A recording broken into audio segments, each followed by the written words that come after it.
Dice la Biblia, 1 Corintios 12:7, y para que la grandeza de las revelaciones no me exaltase desmedidamente, me fue dado un aguijón en mi carne, un mensajero de Satanás que me abofetee para que no me enaltezca sobremanera, respecto a lo cual 3 veces he rogado al Señor que lo quite de mí.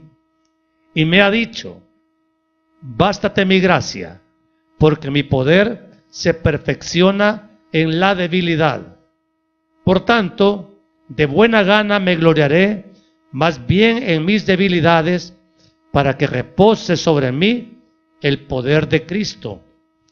Por lo cual, por amor a Cristo, me gozo en las debilidades, en afrentas, en necesidades, en persecuciones, en angustias. Porque cuando soy débil, entonces soy fuerte. Eso dice la Escritura.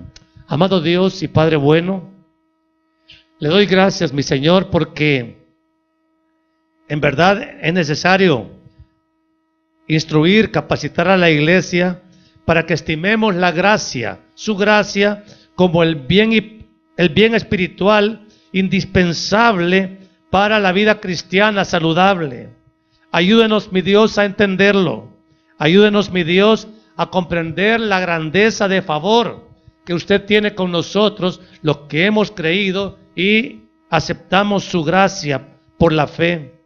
Y Dios del cielo, agradecerle, vivir agradecidos, que si su gracia está con nosotros, realmente lo tenemos todo. Permítanos, mi Dios, expresar esta enseñanza y que el testimonio de verdad traiga gloria, honra, exaltación y alabanza solo a su nombre, mi Dios, en Cristo Jesús. Amén y amén. Pueden tomar asiento, amados hermanos. Ustedes conocen, amados hermanos, la palabra gracia es bien conocida aún en las oraciones que hacen los religiosos. En Lucas 1:30 hay una porción que es sumamente conocida, que la religión la cita. Entonces el ángel le dijo, María, no temas, porque has hallado gracia delante de Dios. Eso es lo que dice la Biblia, que María halló gracia delante de Dios. Y es que, hermanos, la gracia es de Dios. La gracia no es de ningún hombre o de nadie en particular que muchas veces religiosamente se quiere enseñar, sino que la gracia es de Dios. Y María halló gracia delante de Dios. ¿Para qué? Para que fuera la encargada de traer la vida carnal del Mesías, de nuestro amado Señor y Salvador Jesucristo. La Biblia además dice en Lucas 2:52 que Jesús crecía en sabiduría y en estatura, y además ¿en qué? En gracia para con Dios y los hombres. El mismo Jesús, el Verbo de Dios encarnado, halló gracia para con Dios. Recuerde, él era humano, pero la gracia de Dios estaba sobre él. Y es que, hermanos amados, tenemos que entender que la gracia es una obra milagrosa de Dios en favor de nosotros los que hemos creído en Jesucristo. Y nos permite, por la gracia de Dios, entender el Evangelio y entender que el Evangelio es una cosa. El Evangelio es sufrido. ¿Quiénes ven el Evangelio como sufrido para la carne? Hermano, el Evangelio, cumplir la gran comisión reclama sacrificio, hermanos. La obra de Dios no se puede hacer con éxito si no se paga un precio, si no hay una cuota de sacrificio, si no se hace con denuedo, o sea, con responsabilidad, con intensidad de trabajo. Hermanos, el Evangelio va a enfrentar oposición, el Evangelio va a enfrentar pruebas durísimas. Y hermanos, ¿cómo es que nosotros podemos soportar, como Pablo soportó, la dureza de predicar el Evangelio? ¿Qué recursos nos da el Señor para poder nosotros ser exitosos en la predicación del Evangelio? Porque a veces uno se puede cansar, los costos sacrificiales de predicar el Evangelio agotan, pueden cansar, pueden desanimar, pero hermanos, el Señor nos ha dado el recurso de su gracia. Su gracia es suficiente recurso para que nosotros, agarremos aliento y podamos seguir adelante, perseverando con insistencia, con amor, en este camino angosto que por ser cristianos nos toca transitar. Fíjese que un poquito antes, en el capítulo 11 de la segunda carta a los Corintios, versículos 24 al 29, son largos, no lo vamos a leer todo, pero el apóstol Pablo relata los sacrificios que él tuvo que enfrentar. En el 24 dice: de los judíos 5 veces he recibido 40 azotes menos 1. Oiga bien, si usted multiplica 5 veces 40 azotes, ¿cuántos azotes son? Son 200 azotes, menos 1, o sea, 200 menos 4, ¿cuántos son? 196 azotes con azote romano. A mí, hasta hoy, no me ha caído uno. Y a Pablo le cayeron 196. Y amados, y con uno solo de esos azotes, creo que nosotros hubiéramos dicho: hasta aquí, ya no voy a seguir. Esto está demasiado duro. ¿Cómo me insultan? ¿Cómo hablan de mí? ¿Cómo me calumnian? ¿Cómo me paran la cara? Hermano, eso es niñería comparado con lo que Pablo pasó. 3 veces, dice Pablo, el 25, he sido azotado con varas, una vez apedreado. Tampoco me ha pasado. Una noche y un día he estado como náufrago en alta mar. Dios mío. En alta mar es más allá de la reventazón, lejos. Es decir, 24 más 12, 36 horas. Hermano, si ustedes se van a alta mar, se van a dar cuenta lo horrible que sería caer en esas aguas. Si las olas allá son de 1,5 metros, 2, 3 metros de alto, y pasar en eso, si uno queda vivo, no se ahoga, hermano, el mareo que esa condición provoca también lo puede matar a uno. Y el apóstol Pablo sufrió eso. Se había puesto a pensar que Pablo había sufrido todo eso, hermano, y Pablo, aún así, porque los capítulos finales de la segunda carta a los Corintios son una defensa de Pablo a su ministerio, y les estaba diciendo a sus oyentes corintios que él, a pesar de que lo descartaban a Pablo como apóstol, les estaba diciendo: miren todo lo que he pasado como apóstol, y aún así ustedes no me creen que la palabra que les predico es verdadera. Y amados hermanos, como no les bastaba a los corintios todo lo que Pablo relataba acerca de sus sufrimientos, vino en el capítulo 12 y les dice: ahora veo que ustedes no quieren nada conmigo, pero ahora en el capítulo 12, en el 1, dice: ciertamente no me conviene gloriarme. Fíjese bien lo que dice Pablo de él mismo: no me conviene gloriarme, o sea, no me conviene creerme, pero vendré a las visiones y a las revelaciones del Señor. Si no me creen por los sacrificios que les he contado, que he pasado, ahora les voy a contar las revelaciones que yo he recibido de Dios. Y hermanos, esto quedó escrito como palabra inspirada en la Biblia. Por lo tanto, esto no se puede poner en duda. Si Pablo dice que conozco a un hombre en Cristo, oiga bien, esa palabra es clave: conozco a un hombre en Cristo. ¿Quiénes están en Cristo aquí? Porque hermano, esto es un lenguaje muy espiritual, pero es necesario entenderlo. ¿Qué hace 14 años? Si en el cuerpo no lo sé, si fuera del cuerpo tampoco lo sé, dice Pablo, Dios lo sabe, fue arrebatado hasta el tercer cielo. Miren hermano, solo eso, y usted lo cree.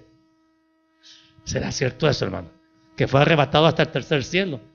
Porque mire, el hombre hace un gran escándalo porque dice que ha llegado a la luna y que ha llegado a Marte o que quiere llegar a Marte. Pero hermanos, el tercer cielo es otra dimensión en distancia y en tiempo. Y Pablo sí viajó más allá de lo que es nuestro mundo terrenal. Y nadie hace escándalo por eso, ¿verdad? Celebran que un astronauta dice que llegó allá. Vale. Pero Pablo que llegó hasta el tercer cielo, eso nadie lo quiere creer. A veces ni la misma iglesia. Y usted lo cree. Porque el tercer cielo, hermanos, está fuera de... Bueno, el primer cielo, ¿cuál es? Este cielo, el aire que respiramos. Lo que es azul, ese es el primer cielo. El segundo es el universo, las estrellas, la luna, están en el segundo cielo. Y el tercer cielo es delante de la morada de Dios. Entonces, amados, Pablo dice que llegó hasta ahí. Entonces, claro, ¿cómo creen que Pablo habrá salido después de haber recibido una revelación tan gloriosa? Él mismo dice que fue arrebatado al paraíso donde oyó palabras inefables que no le es dado al hombre expresar. ¿Qué significa eso? Ok, Pablo, ya viste, ya oíste lo que hay en el cielo, pero esta revelación solo es para ti. No puedes decirle a nadie. De todos modos, es tan glorioso lo que has visto que no se puede explicar con palabras, ¿sí? Lo que dice en el libro de los Hechos, cosa que ojo vio y oído oyó, no oyó, son las que Dios tiene reservadas para los que le aman.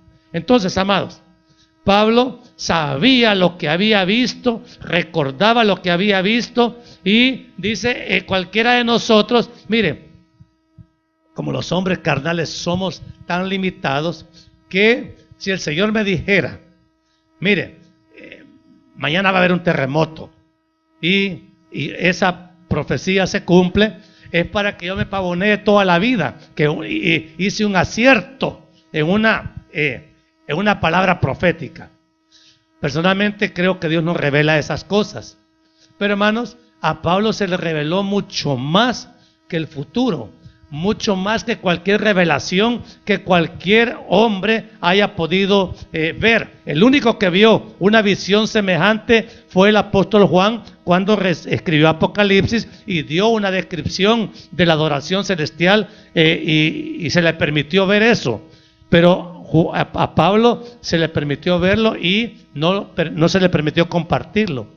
Pero hermanos, cualquier ser humano que recibe esa potencia de revelación es para que baje con el pecho bien hinchado. Miren lo que me dijo Dios. Miren, y a cualquiera se le sube, ¿ver que se le sube? Porque es demasiado glorioso lo que yo he recibido. Y amado hermano, aquí vamos al asunto. Por eso es que Dios no tiene realmente otra opción para nosotros los cristianos que todavía estamos viviendo en este cuerpo de carne que mantenernos en un nivel de baja soberbia, si quiere decirlo así, para que nosotros no creamos que lo que hemos recibido de Dios nos pertenece o es por mérito personal. Eso que se recibe es por pura y total gracia de Dios. Es porque Dios así ha querido hacerlo. Él es soberano para decir lo que cada quien va a recibir. ¿O acaso todos recibimos el mismo físico? ¿El mismo color de piel? ¿La misma posición económica? Todos somos diferentes. Algunos tienen una gran belleza y poco cerebro, otros tienen mucho cerebro pero son feitos. Hermano, la combinación no la determina uno, sino que lo hace Él. Y Él reparte, igual que los dones espirituales que dice la carta de los Corintios, como Él quiere. Como Él quiere. A mí me puede dar una cosa, a usted le da otra, pero a nadie le da igual. Todos somos diferentes en el cuerpo de Cristo. Pero hermanos amados, lo que tenemos en común por pertenecer al cuerpo de Cristo es padecimientos garantizados. Eso no es negociable. Uno no quiere sufrir.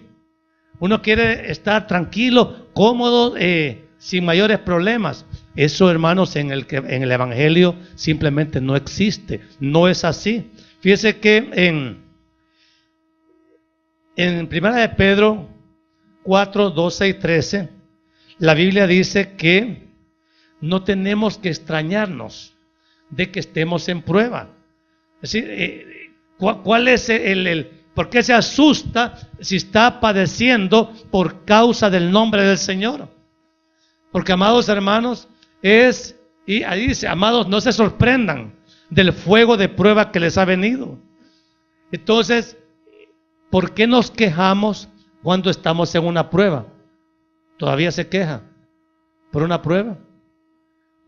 Pero, hermano, tiene que asustarnos. No, es totalmente normal.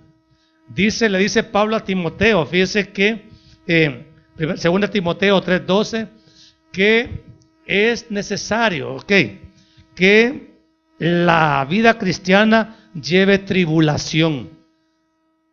Y todos los que quieran vivir piadosamente, dice Pablo a Timoteo, padecerán ¿qué?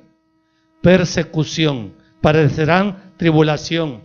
Es necesario, dice en el libro de los Hechos 14:22, que a través de muchas tribulaciones entremos en el reino de Dios. Entonces, amados, fíjense bien, ¿por qué le estoy diciendo todo eso? Porque, hermanos, a veces estamos creyendo que vamos a poder vivir una vida cristiana sin necesidad de la gracia. Y la gracia de Dios ha sido dado para mostrarse Dios con nosotros, para mostrarnos su favor, su misericordia. Porque, amados hermanos, si no fuera por la gracia de Dios, nadie podría transitar con éxito el camino angosto que nos lleva a la vida eterna. Nadie puede.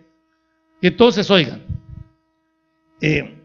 claro, el apóstol Pablo había conocido los aspectos lindos de la revelación de Dios.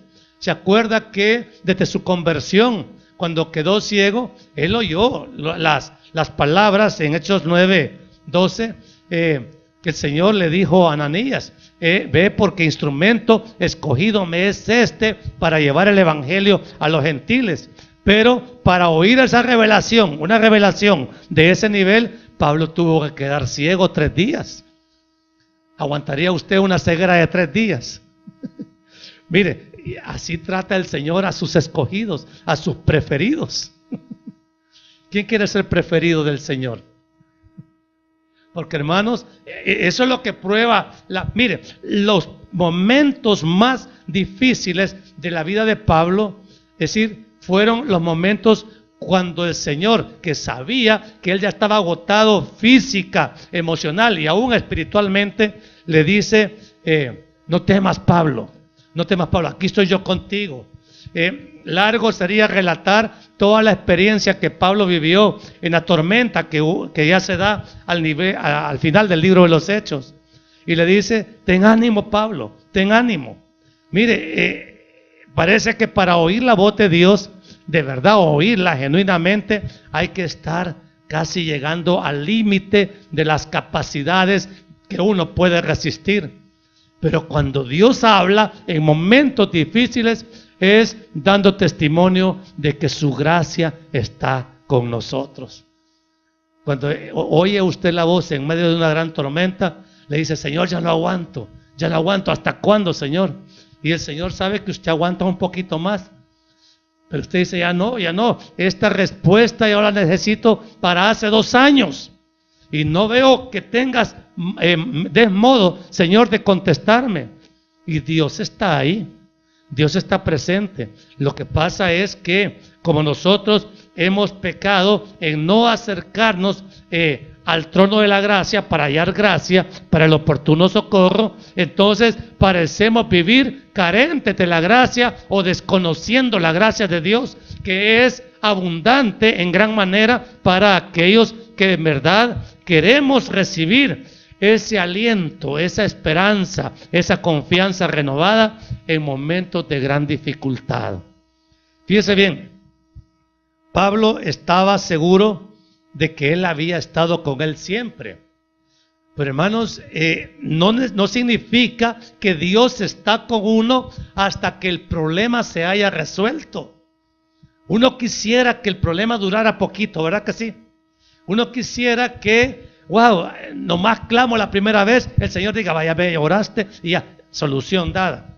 No, amado hermano, nosotros necesitamos crecer en el conocimiento de la gracia de Dios, para que conozcamos la potencia que hay en Cristo a través de la fe por medio de su gracia. Entonces, hermanos, hasta entonces vamos a poder entender lo que Santiago le dice a sus oyentes: tengan por sumo gozo cuando se hallen en medio de las pruebas. Porque, hermanos, la prueba es una evidencia clarísima de que la gracia de Dios se quiere manifestar a favor de cada uno de nosotros. Pero si nosotros no tenemos pruebas, si no tenemos dificultades, mire, lo que hacemos todos es agarrar una hamaca, la ponemos de poste a poste y ahí nos ponemos a disfrutar los placeres de la carne, olvidándonos que todo lo que somos, tenemos y esperamos dependen totalmente de Dios, y Él lo da porque Él tiene gracia con usted. Porque uno no se merece nada. La gracia, amados hermanos, es un favor gratuito. Porque, hermano, nada, mire, usted se puede jactar de que tiene mucha inteligencia y otro tiene menos. ¿Por qué usted tiene más que otro? ¿Quién es usted para haber recibido una dosis mayor de inteligencia que su hermano? Usted no es nada, ni nadie. Es Dios el que así lo quiso. La inteligencia no nos pertenece a nosotros. La hemos recibido de pura gracia, y por la gracia de Dios que nos ha bendecido con esta inteligencia, tenemos que poner lo que hemos recibido de Dios para gloria de Él. A veces nosotros sí le reconocemos a Dios, sí, la inteligencia por ti, Señor. La juventud mientras dura, sí, también te la doy a ti. Pero, hermanos, ¿quién es el que llena su cartera? ¿Ah? No, es que yo soy hábil para los negocios, animalita para el dinero. Y, hermano, el que le da hasta el último centavo que usted recibe es el Señor. Téngalo claro. Y lo da porque tiene gracia. Él derrama gracia para que usted pueda vivir de la manera que vive. No toda la gente tiene los ingresos que usted tiene. Hay unos que tienen más, otros tienen menos. Pero a cada quien es una medida de gracia que Dios da para que usted esté conforme como Dios lo tiene. Para que esté conforme como Dios lo tiene. Amén. ¿Qué significa ese amén tan tibio? Que no estás muy conforme como Dios te tiene. Si te diera más, te arruinas. Y si te diera menos también. Porque ya muy pobrecito, dice, mire, ese es otro tema, pero hermanos, quiero que vean que el favor de Dios con Pablo fue tan grande, porque, hermanos, en medio de tanta tribulación que él mismo cuenta, también cuenta que halló gracia para ser arrebatado hasta el tercer cielo. Y nadie más puede contar en toda la humanidad ese testimonio. Y oiga bien, cuando Pablo ya despertó de esa visión, no se sabe si fue él mismo dice, no lo sé si en el cuerpo o fuera del cuerpo, pero el hecho es que fue testigo de eso. Y eso, amados, le dio a Pablo una convicción para que él pudiera estar seguro de que el evangelio que estaba enseñando y predicando llevaba a los convertidos al destino eterno que él ya había visto. A Pablo le constaba que había cielo, y por eso escribe con tanta autoridad sus epístolas, para que nosotros al leerlas, si estamos en el Espíritu, asimilemos esas grandes verdades y estemos seguros. El evangelio que Dios le dio a Pablo era verdadero, era palabra para mí. Yo tengo que creerla y tengo que obedecerla. Entonces, hermano, ¿cómo puede un hijo de Dios caminar esta senda angosta y en medio de tanto padecimiento y hacerlo sin cansancio? A pesar de las adversidades, a pesar de los sufrimientos, nosotros seguimos adelante. A pesar de las tentaciones, a pesar de las pruebas, nosotros decimos: yo sigo adelante, Señor. No importa todo lo que haya yo sufrido o esté padeciendo, yo sigo adelante. Porque Dios, en el momento, como Pablo, estaba sufriendo de los desprecios y de la ignorancia que los corintios tenían de su apostolado, el Señor ahí le habló, le dice: bástate mi gracia, Pablo. O sea, con mi gracia estás completo. Y usted y yo, amados hermanos, con la gracia de Dios nos basta. Si tenemos la gracia de Dios, ¿qué más necesita? ¿Qué más quiere? Oiga, ¿qué es entonces la gracia de Dios y cómo opera la gracia de Dios? Porque esto, vamos a la parte ya práctica de la enseñanza. Es bueno, amados, explicar gracia y misericordia. Las dos cosas, los dos conceptos son importantes de que los entendamos. Misericordia, Dios es misericordioso en gran manera. Su misericordia es hasta las alturas eternas. En Romanos 11:32 hay una buena, a mi parecer, una buena descripción que nos ayuda a entender la misericordia. Romanos 11:32. Porque Dios sujetó a todos en desobediencia para tener misericordia de todos. ¿Qué significa eso? Misericordia es que Dios no nos paga como merecemos. O sea, nosotros merecemos la condenación, ¿sí? O sea, por el pecado que merecemos, la condenación. Pero Dios ha determinado tener misericordia de nosotros y no nos manda el rayo en el mismo momento que estamos pecando. Porque si mandara un rayo en el momento que pecamos, ¿cuántos de nosotros estuviéramos aquí? No habría nadie. Entonces, por la misericordia de Jehová, no hemos sido consumidos. Eso es misericordia. Y Dios es misericordioso, pero no solo tiene misericordia el Señor, sino que también Él tiene gracia para con nosotros. La gracia es el favor inmerecido de Dios por nosotros. Nosotros no merecíamos la salvación y Él tuvo misericordia de nosotros. Efesios 2:8, ahí está un versículo que, hermanos, poderoso para entender lo que es la gracia. Porque por gracia sois salvos por medio de la fe, y esto no de vosotros, pues es don de Dios, no por obras para que nadie se gloríe. Entonces, la salvación, ¿cómo la hemos recibido? Por gracia.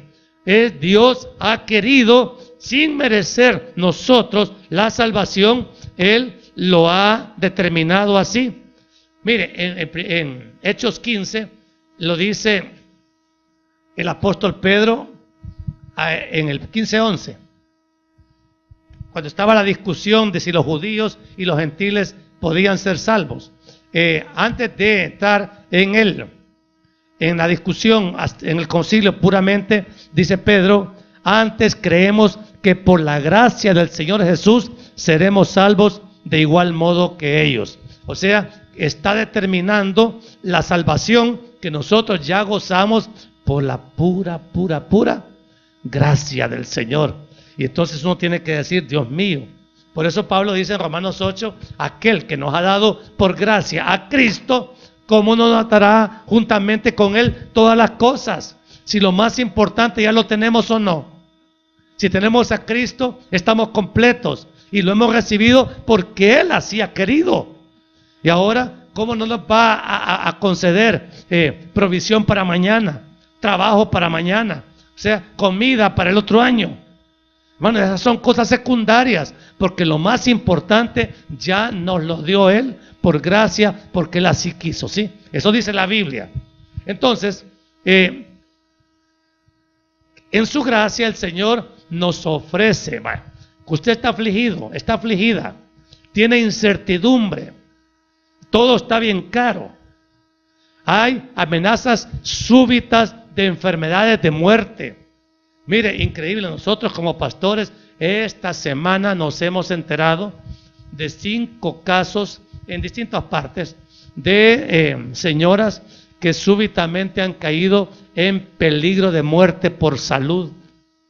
Una por embarazo, otra por cáncer, otra por cálculos, pero de repente porque a uno lo llaman, pastor, ore por mí, ¿qué pasa? Mire, no sé, me han dicho que mi hija se va a morir. Hombre, entonces uno dice, ¿qué pasa? Y todas son cristianas. El domingo pasado esas peticiones no las teníamos porque no las conocíamos. Entonces, hermanos, las cosas pueden cambiar en un instante, de un momento a otro. Y la solución para todas esas situaciones difíciles que pueden darse momentáneamente, Hebreos 4:16. La carta a los Hebreos 4:16, hermano, esa téngala usted, pero marcada.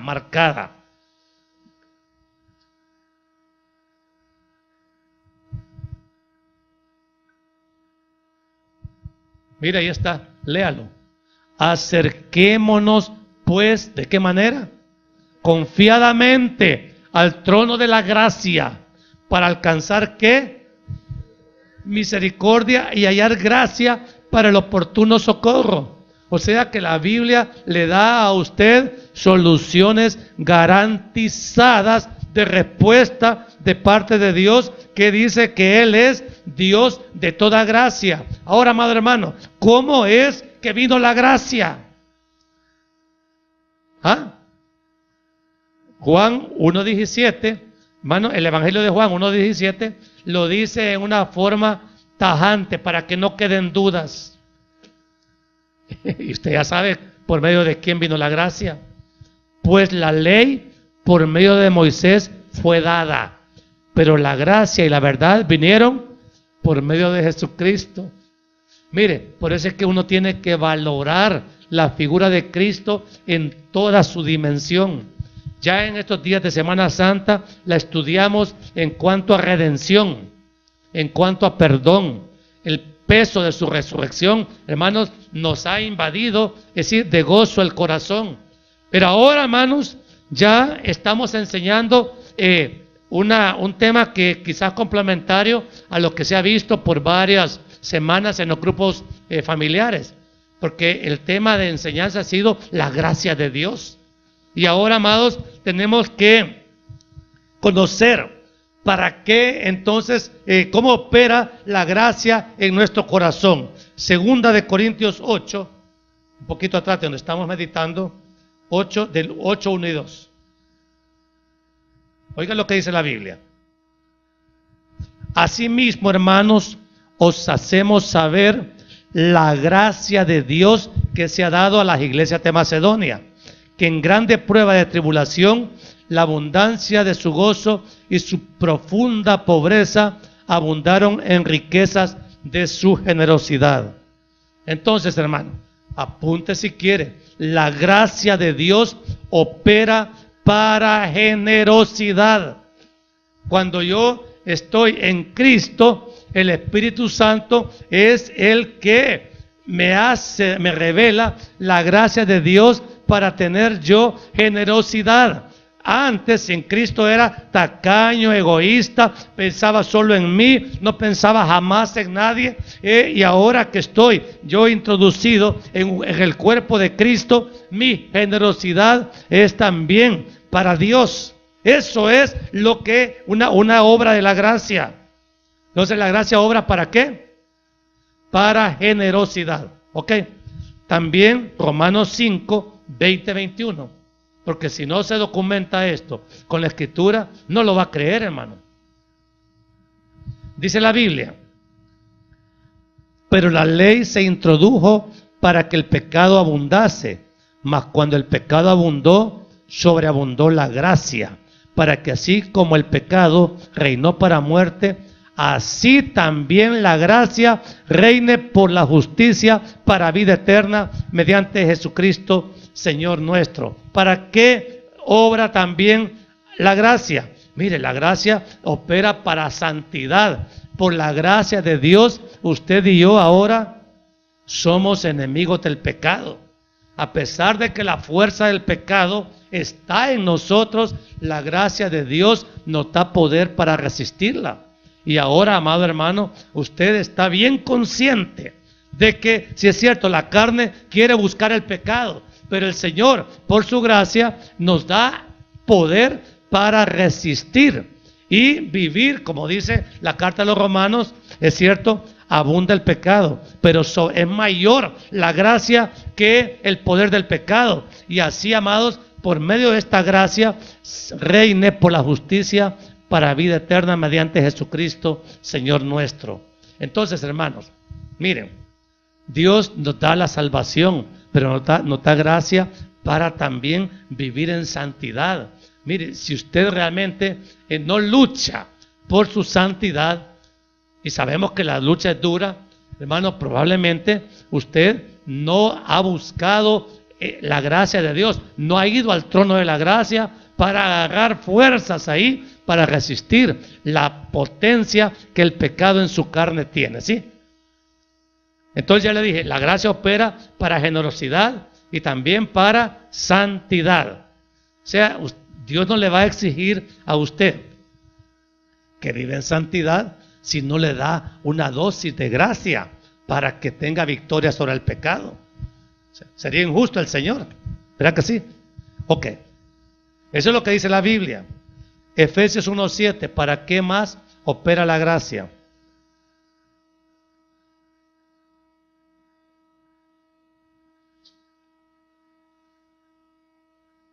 Dice la Biblia en Efesios 1:7.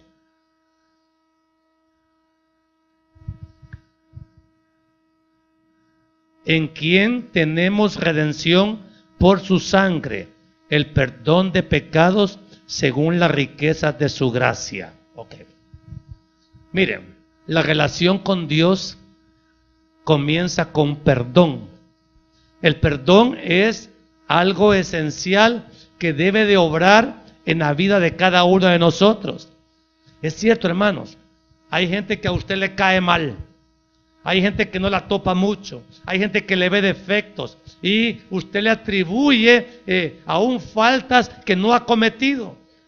Y usted se puede hacer enemigo de alguien así del aire, de la nada. Pero hermanos, en su gracia el Señor nos perdonó a nosotros. O sea, porque ¿quiénes somos nosotros para que nos haya perdonado esa tonelada de pecados que habíamos cometido?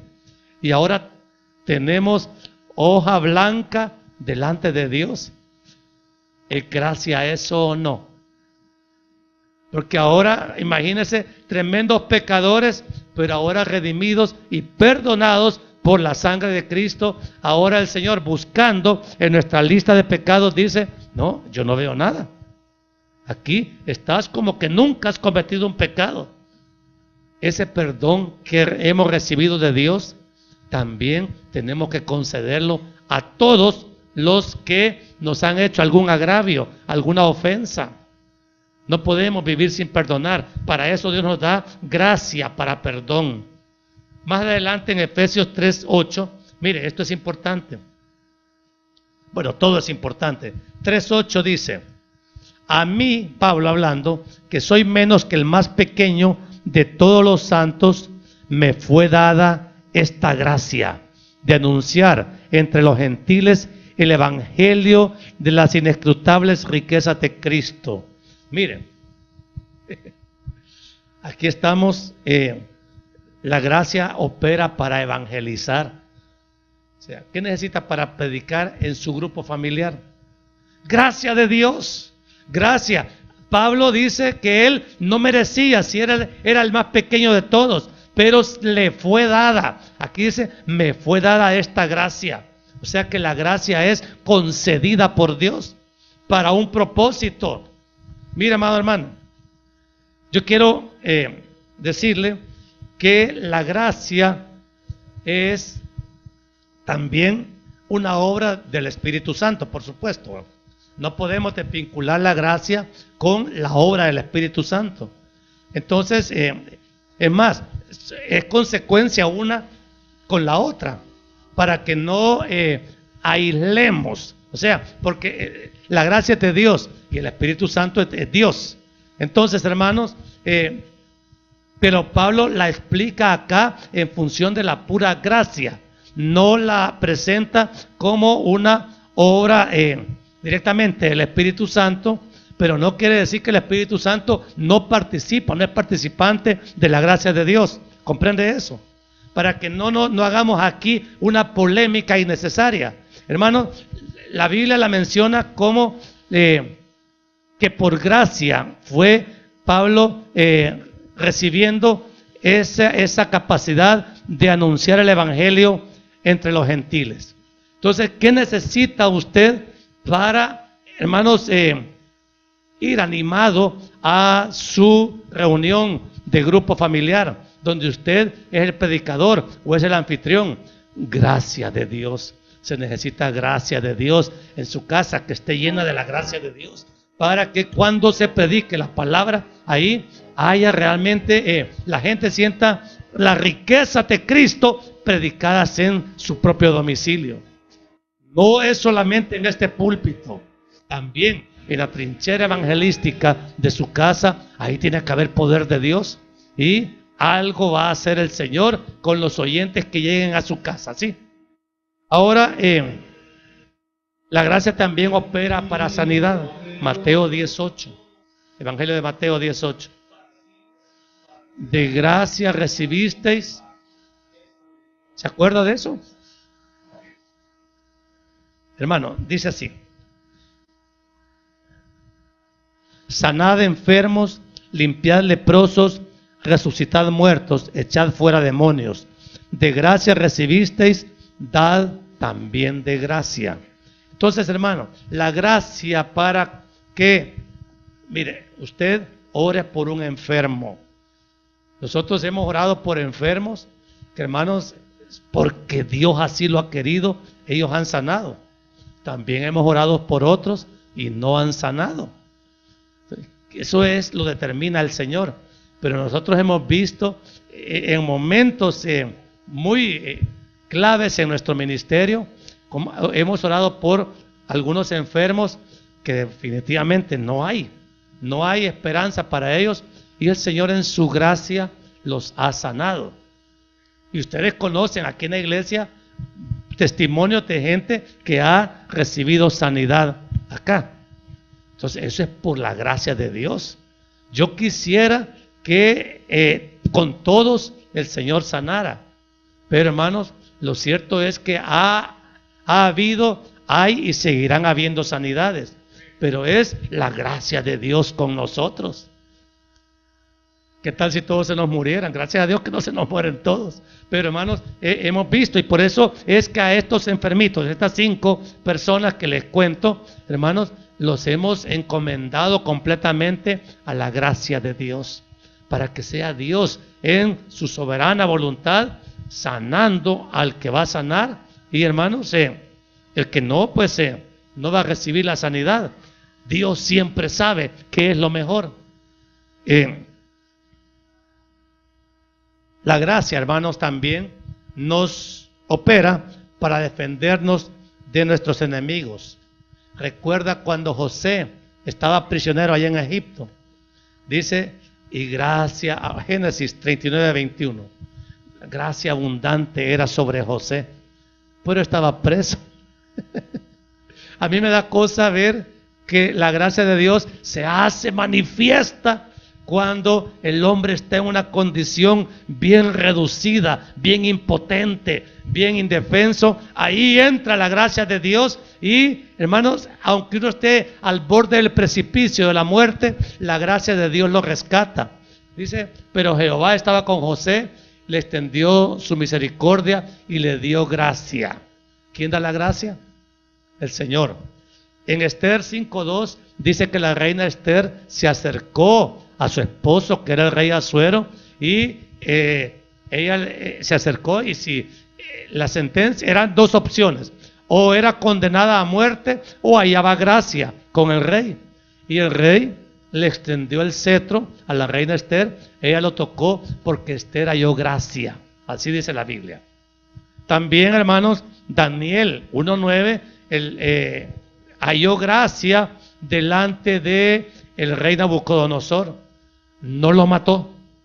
No lo mató. Es decir, porque, hermano, a un rey tan poderoso, dictar sentencia de muerte no tiene el mayor problema. Pero estos hombres hallaron gracia de parte de Dios. La gracia, amados, también nos constituye en el ministerio. Usted no es pastor, no es evangelista, no es maestro porque usted quiere. Mire, un pastor no se constituye por voluntad de hombre. Al pastor, a los pastores verdaderos, al menos nos constituye Dios. En la carta a los Romanos, Pablo declara que él es, Romanos 1:5, para que no diga que me lo estoy inventando. Romanos 1:5. Ahí está la Biblia, habla por sí misma, hermanos.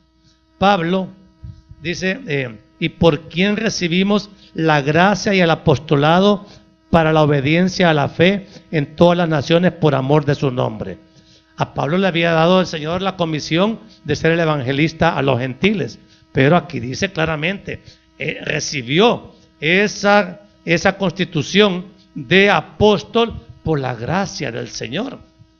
Entonces, cada uno de ustedes ha recibido a sí mismo una dosis de gracia de Dios para desarrollar un ministerio. A cada uno de ustedes se le ha dado un talento por gracia de Dios. Yo creo que ustedes se han dado cuenta de que cantar no es muy fuerte. La Gabrielita me dice, cállese, pastor, mejor predique. Entonces, pero hay otros acá, otras niñas que tienen una voz, wow, digo yo. Pero la gracia de Dios es la que le da a unos un talento, a otros otra. Yo no me voy a poner a llorar porque el canto no es lo mío. No, dice, no, si no voy a cantar. Pero, hermanos, lo mío es esto. Y no me he puesto yo, sino que Dios así lo ha querido. Mire, si yo me hubiera puesto yo solito, ¿cree que todavía estuviera aquí después de 13 años de estar con ustedes? No, hermano, rapidito lo fusila el Señor, lo aparta. Entonces, hermano, es la gracia de Dios la que nos ha constituido en el ministerio. Ahora quiero que le quede claro. A pesar de que por la gracia de Dios recibimos todos esos beneficios, la gracia de Dios no nos impide el sufrimiento. La gracia nos ayuda en la tribulación. Eso, hermanos, el Señor lo dijo, imposible que no vengan tropiezos. ¿Y por qué hablo de esto ahora, hermanos? Porque probablemente los peores sufrimientos en nuestra vida todavía no los estamos viviendo. Ay, hermano, no diga eso. No es para afligirlo, es para prepararnos, ¿sí? Y que estemos claros que en la gracia de Dios estamos absolutamente seguros. ¿Estamos entendiendo? Mire, 1 Corintios 10, 12 y 13.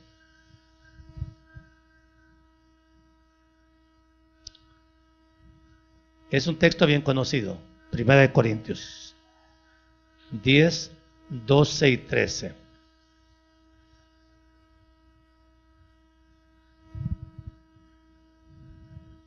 Así que el que piensa estar firme, mire que no caiga. No nos ha sobrevenido ninguna tentación que no sea humana, pero fiel es Dios, que no os dejará ser tentados más de lo que podéis resistir, sino que dará también juntamente con la tentación la salida para que podáis soportar. ¿Ok? Entonces, ¿qué quiere decir esto? Hermanos, esa salida que Dios ya tiene preparada para la situación específica que estamos nosotros viviendo es gracia, es gracia. Mire, no se murió, sobrevivió. ¿Por qué sobrevivió si la sentencia era de muerte por los médicos? Porque Dios cubrió con su gracia ese problema de salud. Mire, no le quitaron la casa, ya estaba el embargo listo y no perdió su propiedad. ¿Por qué? Porque Dios le dio una dosis de gracia, de su gracia, para evitar un desastre. Si Dios no mete la mano por su gracia, nuestra situación sería calamitosa en todos los órdenes. Ya hubiéramos perdido lo que tanto creemos que nos ha costado ganar. Hermanos, la gracia de Dios nos defiende de pérdidas. El apóstol Pablo sufrió muchas tribulaciones y el Señor lo libró de todas. Salmo 34:19. Muchas son las aflicciones del justo, pero de todas ellas lo libró Jehová. Y aún así, algunos corintios no creían en su apostolado. Por eso comenzó a relatar las revelaciones que él había recibido. Y amados hermanos, era peligroso para él empezar a relatar eso. Por eso en el 12:1 dice: ciertamente no me conviene gloriarme, ciertamente no quiero contarles estas cosas que yo he vivido, pero vendré a las visiones y a las revelaciones del Señor. ¿Por qué hizo Pablo esto? ¿Por qué lo comentó? Porque, hermanos, los corintios ya estaban dudando de su apostolado. Mire, eso es lo triste de muchas vidas en gente del ministerio. ¿Qué cree que abunda más? ¿La gente que cree en uno o la que duda de uno? Porque hay gente que lo critica a uno por todo. Aquí no hay, pero en otras partes hay gente que a uno se lo acaba, pero, y hermanos, y uno hace su lucha. Recuerde que, claro que podríamos hacer mejor el trabajo. Y le pedimos perdón al Señor porque no hemos alcanzado todavía ese nivel de excelencia que Dios se merece para poder servirle a su pueblo de una forma efectiva. Pero como ustedes oran por nosotros para que Dios nos ayude a ser mejores pastores cada día, ¿verdad? ¿Qué hacen más por nosotros? ¿Criticarnos u orar por nosotros? ¿Qué hacen más? Hermanos, entonces, no, mire, si somos tan humanos como ustedes, hermanos. Entonces, pero yo veo que el apóstol Pablo, miren, la gente, él pastoreó 1 año y medio la iglesia de Corinto, la fundó y se quedó. Y yo creo que Pablo debe haber sido un hombre excelente en su exposición de la palabra, amoroso, sufrido y todo. Y aún así, miren, del capítulo 10 de la segunda de Corintios hasta el final, es una defensa que el Pablo hace de su ministerio. Porque los corintios a los que él había servido y amado ya estaban dudando de él. Y se dormían en los mensajes que daba. Y bostezaban también. Entonces, hermano, mire, fíjense lo que le quiero decir. Pero Pablo se vio necesitado de decirles a los corintios: yo he sido arrebatado hasta el tercer cielo. Pero, claro, él sabía que era peligroso. Pero dice, de tal hombre, el versículo 5, me gloriaré, pero de mí mismo en nada me gloriaré, sino en mis debilidades. ¿Qué significa esto? Mire, claro que ese hombre, si era un hombre espiritual, el que había ido al tercer cielo, bueno, ese se podía creer, al cabo ya no era de carne. Pero nosotros que somos de carne, dice: yo en vez de creerme de lo que he recibido, más bien me voy a gloriar, me voy a creer en las debilidades mías, en lo que yo soy. Y se da cuenta uno que no tiene nada de qué gloriarse. Nada. Nada.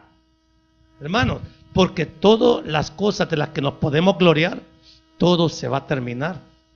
Entonces, hermano, sin embargo, dice Pablo, si quisiera gloriarme, no sería insensato porque diría la verdad, pero lo dejo para que nadie piense de mí más de lo que en mí ve u oye de mí. El hombre estaba luchando porque su iglesia creyera en él. Qué triste, ¿verdad? Que está aquí luchando por decir, miren, todo lo que les he enseñado es la verdad.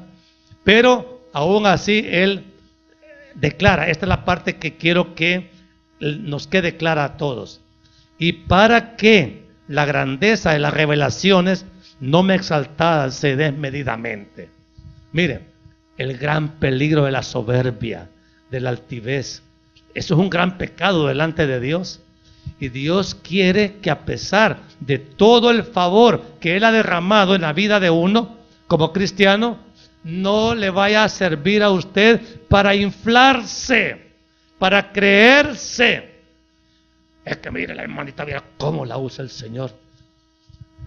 Hermano, mejor pidamos un aguijón, porque hermano, se nos sube.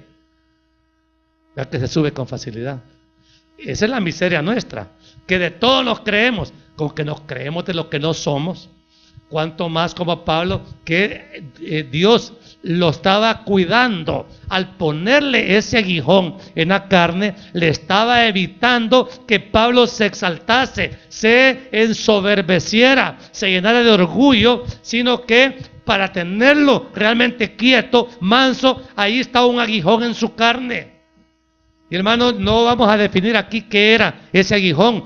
Pablo lo dice, un mensajero de Satanás que me abofetee. Ok. No era Satanás, era un mensajero de Satanás. No sabemos si era una persona o un diablo, un chamuco menor que lo abofetee. Abofetearlo es cachetearlo. Yo no sé si a usted lo han cacheteado alguna vez, pero esa es una humillación bien grande y que indigna. Aunque solo le hagan así, miren, sin mayor. Pero hermano, es humillante. Y Pablo no tenía a un hombre que lo abofeteara, sino que a un mensajero de Satanás. Pero eso le servía, o sea, le envió el Señor, mire, usó al diablo el Señor para mantener humilde a Pablo. Y si Pablo necesitaba un mensajero de Satanás para que no se enaltezca sobremanera, lo necesitaremos nosotros. ¿Quién cree que necesita un aguijón en la carne?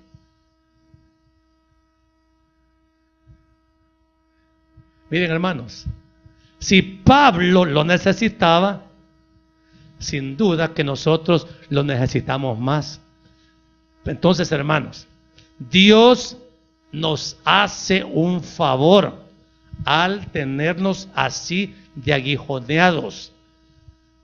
Si no le gusta este aguijón, Dios no se lo va a quitar. Lo más que puede hacer es ponerle otro, porque lo necesita, ¿sí? Pero aguijón necesitamos.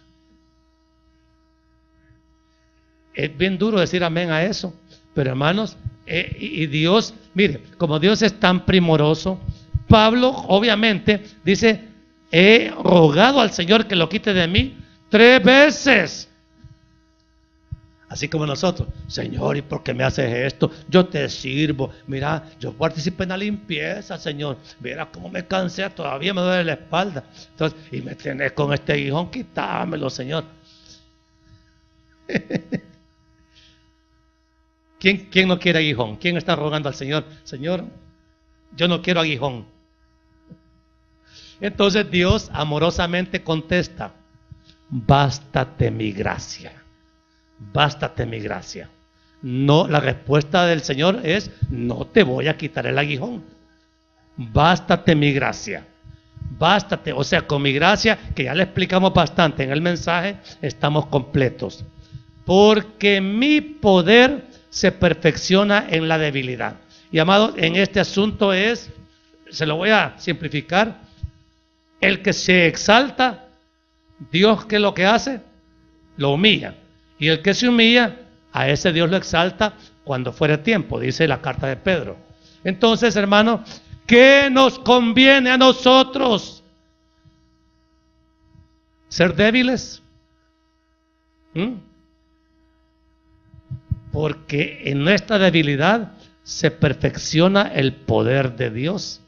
¿Se acuerda que Juan el Bautista decía en Juan 3:30, es necesario que yo mengüe para que Él crezca?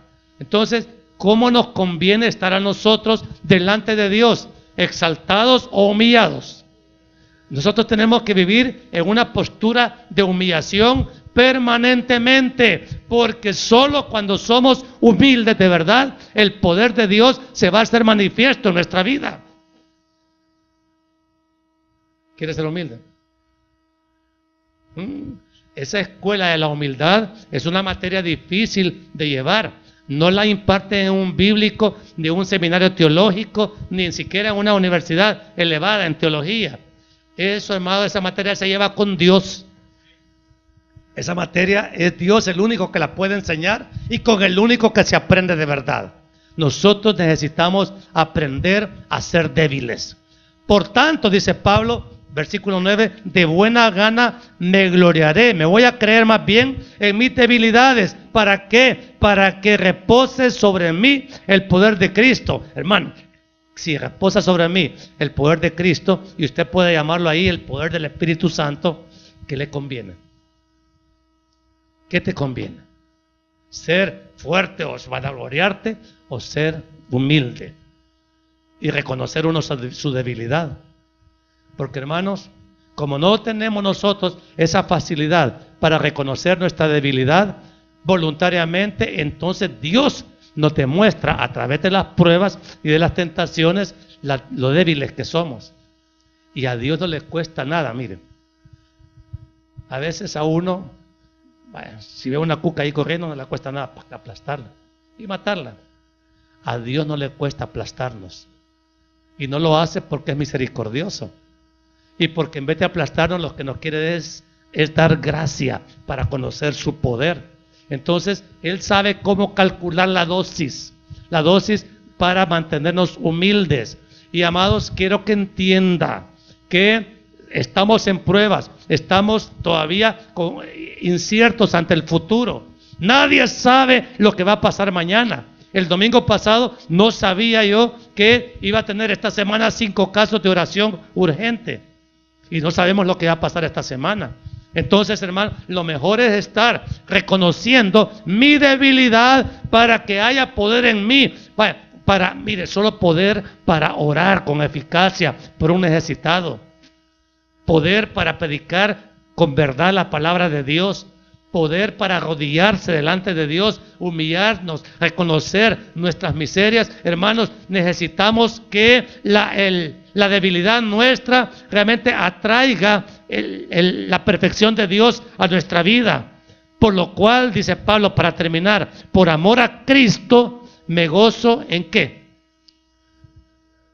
En las debilidades.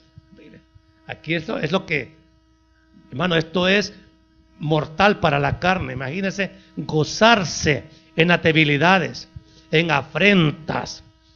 Uno se es confrontado por la gente lo desprecia a uno. Y Pablo se gozaba cuando le hacían una mala cara, es decir, o le hacían una mirada insultante. Él se gozaba en necesidades, que es lo que nos sobra, ¿verdad? Nos sobran necesidades de todo tipo. Y Pablo, en vez de afligirse por sus necesidades, se gozaba en ellas. Se gozaba en las persecuciones. ¿Quién quiere aprender a gozarse en las persecuciones? Pero Pablo lo dice acá, se gozaba en eso. Para Pablo los padecimientos eran causa de gozo. Ya estaba en otro nivel, ¿verdad? Ya. A nosotros hasta un zancudo nos saca carrera. Pero hermano, Pablo estaba aquí gozándose en las persecuciones, en angustias. Mire, no sé si a ustedes les pasa, pero hay momentos en que a uno le entra como una angustia, no sabe qué es lo que está pasando, pero uno ni dormir puede, se le quita el hambre. ¿No le ha pasado eso? Que algo pasa aquí, que uno no lo entiende y está intranquilo, y no sabemos cómo enfrentarlo. Y Dios es el que está propiciando en nosotros manifestar nuestra debilidad, porque Él quiere reposar su poder en nuestra debilidad. En su autosuficiencia, en sus grandes capacidades, no reposa el poder de Dios. Para que repose el poder de Dios en nosotros, tenemos que vaciarnos del yo, este yo inflado, vanidoso, altivo, soberbio, prepotente que todos tenemos, ¿sí? Hermanos amados, porque dice Pablo, cuando soy débil, entonces soy fuerte. La fortaleza de un creyente, amados, no está en su dinero. ¿Entiende eso? Usted no es fuerte porque tiene pisto, tampoco porque es inteligente. Recuerde que todos esos recursos los hemos recibido por pura gracia y deben estar rendidos a Dios para que sean útiles a Dios. Dios no tiene ningún problema para demostrarnos lo débiles que somos. En un instante, hermanos amados, todo puede cambiar. Todo puede cambiar. ¿Cuándo fue el temblor? La semana pasada, ¿verdad? Hermano, si ese epicentro hubiera estado unos 10 kilómetros más cerca, no estaríamos contando esta historia. Y Dios puede traer epicentros, ya no en la costa, en el mar, sino que los puede traer hasta aquí a tierra. Y hermanos, no estamos preparados nosotros para una catástrofe así. Entonces, ¿de qué nos estamos creyendo? ¿Dónde está puesta nuestra confianza, nuestra seguridad? ¿Me gozo realmente en mis impotencias, hermano? ¿En mis incapacidades? ¿En mis debilidades? ¿En mis pobrezas? Hermano, ¿o todavía reaccionamos ante la pobreza como el mundo? Inconformes con lo que ganan, insatisfechos con lo que reciben, cuando los hijos de Dios tenemos provisión asegurada. El Señor es mi pastor, nada me faltará. Entonces, hermano, deje que Dios actúe. Él quiere mostrar su poder, su gracia. Su gracia es suficiente. En su gracia estamos completos. No necesitamos más que la bendita gracia de nuestro Señor. Hermano, y tenemos que vivir totalmente dependientes de Él para que su gracia repose sobre nosotros. La gracia de Dios nos da ese poder, no solo para resistir la adversidad, sino para avanzar con paso firme en el camino angosto, del cual ya nos queda poquito para recorrer, porque ya vamos a llegar, hermanos. ¿Qué dije? ¿Qué dije? Póngase de pie los que ya van a llegar. De veras. Me asusta que no lo crea. Todavía le falta a usted, ya va a llegar. Póngase de pie entonces. Póngase de pie, hermano, vamos a orar. Ya vamos a llegar. Ya vamos a llegar. Y por su gracia vamos a poder resistir este último tramo que nos falta en victoria. En victoria. No vamos a perder, porque la gracia de Dios va siempre a sobreabundar si perseveramos en obediencia. Amén. Cierra sus ojos, vamos a orar. Amado y poderoso Dios, le doy gracias, bendito Salvador, porque todo lo que somos y tenemos lo hemos recibido absolutamente por su gracia. Aún, mi Dios, la capacidad para creer en el Evangelio es obra de su gracia. Quizás, mi Dios, la expresión de la gracia en toda profundidad no esté al acceso de nuestro entendimiento humano, pero sí podemos, Señor, disfrutar de la riqueza de su gracia en nuestra vida diariamente, porque, mi Dios, usted ha hecho provisión grande, abundante para su pueblo, para sus hijos, a través de su gracia con nosotros. Perdónenos, Señor, porque muchas veces